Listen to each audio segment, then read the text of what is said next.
प्राचीन काल से ही मनुष्य अपनी सुरक्षा के लिए हथियारों का इस्तेमाल करते आ रहे हैं।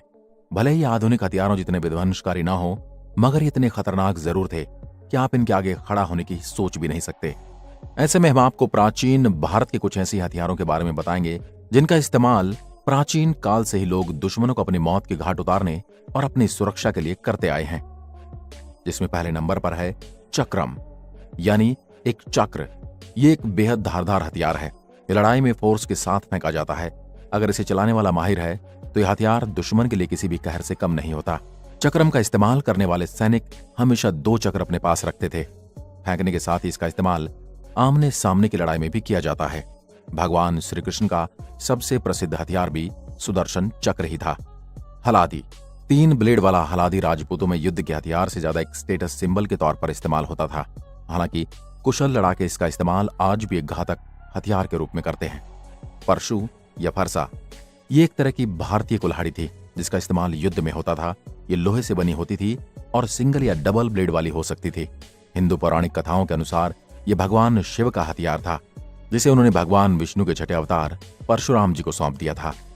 गदा, गदा का नाम सुनते ही आपके मन में भीम और दुर्योधन और हनुमान जी की तस्वीर आई होगी। प्राचीन काल में ये एक बेहद लोकप्रिय हथियार था।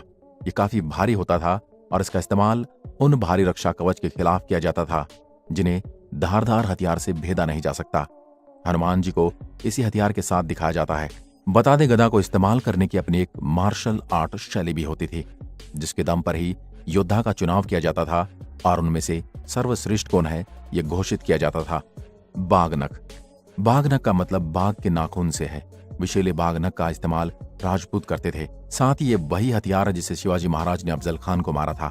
निहंग सिख भी इसे अपनी पगड़ी के अंदर रखते हैं।